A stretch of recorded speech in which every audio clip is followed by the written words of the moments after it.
Hello student, welcome to BCF Academy online classes.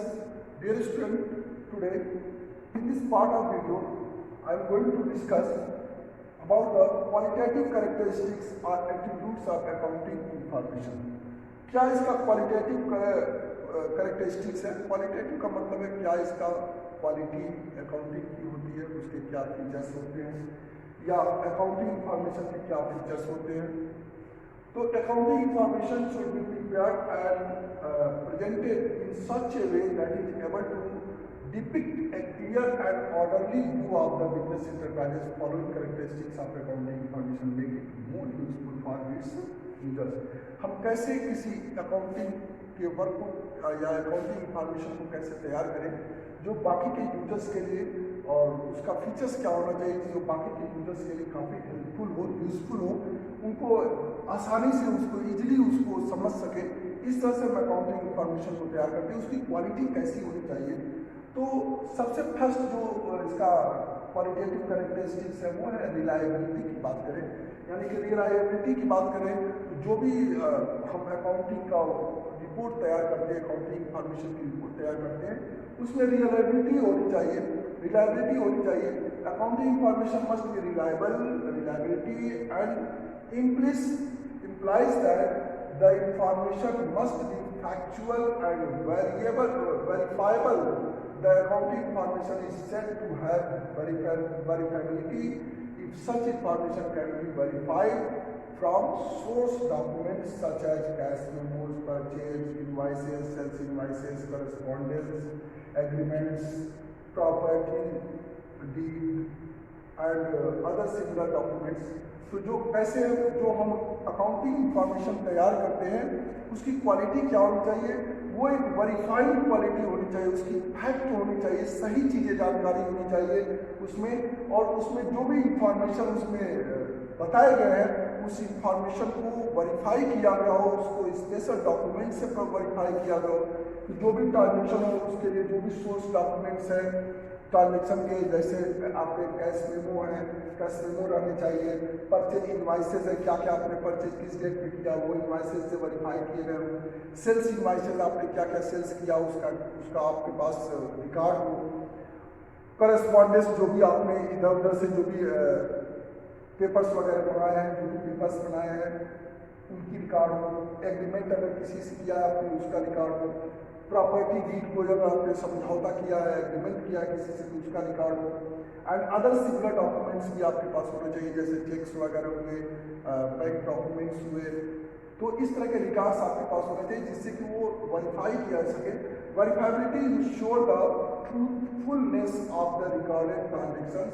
तो verifiability ये निश्चित करता है कि जो भी आपने रिकॉर्ड किया वो उसमें पूरी तरह से सत्यता है.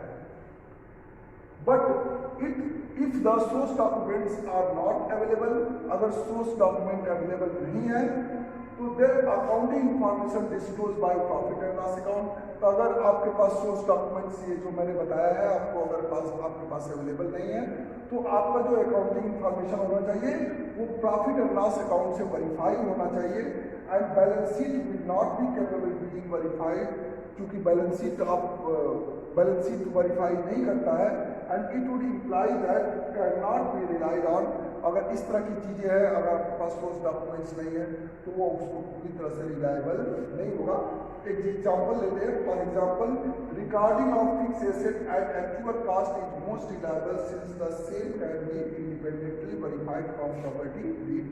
अगर हम कोई हमारे पास एसेट है, लैंड है, बिल्डिंग है, जमीन है, ठीक है ना, तो अगर आपने उस एसेट को परचेज किया तो उसके पास आपके पास पूरा फुल डॉक्यूमेंट्स होना चाहिए, उसका कॉस्ट कितने में आपने परचेज किया. तो इसका एक रिकॉर्ड होना चाहिए जिससे कि ये पता चले कि आपके पास जो प्रॉपर्टी है वो कितने मूल्य की है, कितने वैल्यू की है. But it is not true for some other transaction because, लेकिन ये बाकी के दूसरे ट्रांजेक्शन के लिए सही है क्योंकि accounting is not an exact size, क्योंकि अकाउंट एग्जैक्ट साइज नहीं है. For example, depreciation charge on fix asset can not be independently verified since based on the estimated useful life of the assets which require the personal judgment. क्योंकि हम ये science की तरफ fact नहीं मान सकते, क्योंकि डे बाई डे हमारे जो एसेट होते हैं या तो उस एसेट की वैल्यू क्या होती है, इंक्रीज करती रहती है, या एसेट की वैल्यू इंक्रीज होती रहती है, या फिर एसेट की वैल्यू डिक्रीज होती है। जैसे मान लीजिए सपोज करिए कि आपने कोई गाड़ी आज आपने परचेज कर लिया, कोई कार परचेज कर लिया, कोई ट्रक परचेज कर लिया, तो एक साल बाद उसकी वैल्यू क्या होती है, घट जाती है। तो हम उसको फैक्ट नहीं मान सकते हैं, इसलिए हम उसका एक क्रोनोलॉजिकल रिकॉर्ड करते हैं। क्यों नहीं मान सकते, क्योंकि उस पर डिप्रिसिएशन चार्ज किया जाता है, उसका एस्टिमेटेड यूजफुल। हम कोई सामान खरीदें तो हम ये कहते हैं कि ये 10 साल 20 साल चल जाएगा, तो जो 10 साल 20 साल जो हमारा एस्टिमेशन होता है, एक्सपेक्टेशन होता है, वही उसका एस्टिमेटेड यूजफुल रहेगा। नेक्स्ट बात करेंगे तो रिलीवेंस की बात करेंगे। रिलीवेंस का मतलब जो भी हम डाटा कलेक्ट कर रहे हैं वो एक दूसरे से रिलेटेड होनी चाहिए। Accounting information depicted by the financial statement must be relevant to the objective of enterprises. Unnecessary and irrelevant information should not be included in financial statement. इसका मतलब यह है जो अननेसेसरी कोई ट्रांजेक्शन या अननेसेसरी चीजें ऐसे उसमें इंक्लूड नहीं की जानी चाहिए, जो सही हो वही इंक्लूड किया जाना चाहिए फाइनेंशियल स्टेटमेंट में। To be relevant information must be capable making difference in decisions, क्योंकि जो आपका एक्चुअल जो इंफॉर्मेशन आता है उससे हमको डिसीजन मेकिंग में सहायता मिलता है। It must help in management investors creditor and other users of accounting information. तो ये सब चीज़ें हेल्प करती है। नेक्स्ट बात करें एग्जाम्पल की, the information required by bankers will not be necessary be the same as required by the investor. जो बैंक के द्वारा कोई अगर आपको बैंक के द्वारा अगर कोई इंफॉर्मेशन आपको जरूरी है तो वो इसके लिए बैंक के द्वारा जो इंफॉर्मेशन मिले वो आप इस अकाउंटिंग रिपोर्ट में नहीं करना चाहिए, क्योंकि वो इन्वेस्टर्स के लिए कोई मायने नहीं रखता है।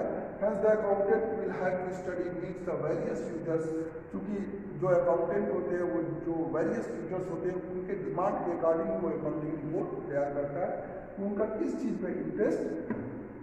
नेक्स्ट आप बात करें अंडरस्टैंडेबिलिटी, यानी कि जो हमारी अकाउंटिंग इंफॉर्मेशन होनी चाहिए, जो अकाउंटिंग रिपोर्ट होनी चाहिए वो अंडरस्टैंडेबिलिटी होनी चाहिए, यानी कि वो इस तरह से बनी होनी चाहिए, इस तरह से तैयार होनी चाहिए कि उसको अच्छी तरीके से जो यूजर्स है, उसके जो वेरीफाइड यूजर्स है वो उनको अच्छी तरीके से समझ सके, और उनका कभी अगर लीगल मैनर में कभी उनका यूज अगर करना हो तो उसको अच्छी तरह से उसका यूज कर सके।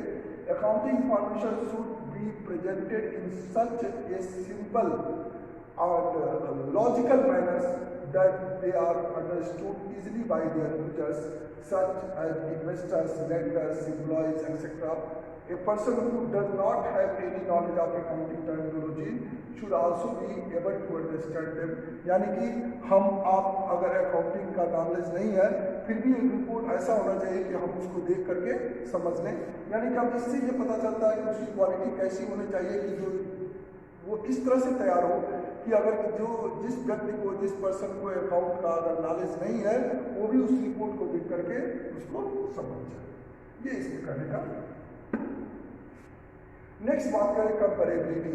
अकाउंटिंग रिपोर्ट ऐसी होनी चाहिए कि जो हम प्रीवियस ईयर से अगर कंपेरिजन करना चाहे या दूसरी कंपनी के साथ कंपेरिजन करना चाहे तो आसानी से उसको कंपेरिजन कर सके, जिससे कि ये पता चले कि कंपनी की पोजीशन या डिफरेंट कंपनी के पोजीशन कंपेयर करके इन्वेस्टर्स उसमें अपना पैसा इन्वेस्ट कर सके, या कंपनी खुद अपनी कंपनी का प्रीवियस ईयर या प्रीवियस पिछले किसी भी साल से कंपेरिजन कर सके कि इस साल का पोजीशन क्या है, प्रीवियस ईयर का पोजीशन क्या है। तो एक कंपेरेबिलिटी होनी चाहिए। Comparability is very useful quality of accounting information.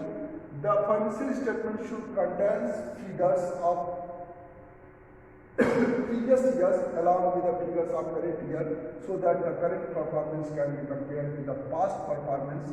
Similarly, the financial statement should be prepared in such a way that the profitability and financial position of the concern may be compared with other concern of the similar type of comparison, reveals the strong and weak points of the business entity, जिससे कि comparison करके वो company के financial position में क्या चीज़ strong point है, क्या weak point है, उसको वो खोज करके उसको दूर कर सकते हैं। नेक्स्ट आपका faithful presentation.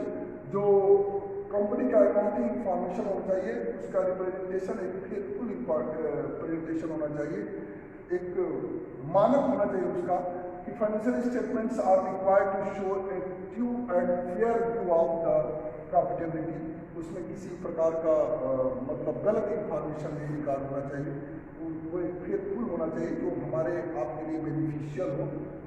Financial position and cash flow of an enterprises, application of appropriate accounting standard normally result in financial statements portraying true and fair view of information about an enterprises। जो भी accounting का work जो financial position या financial statement तैयार किया गया वो उसमें application of appropriate accounting standard, उसमें एक अकाउंटिंग स्टैंडर्ड को उसमें अप्लाई किया गया हो, उसमें अकाउंटिंग प्रिंसिपल को अप्लाई किया गया हो। आगे के चैप्टर्स में हम बताएं। Thank you.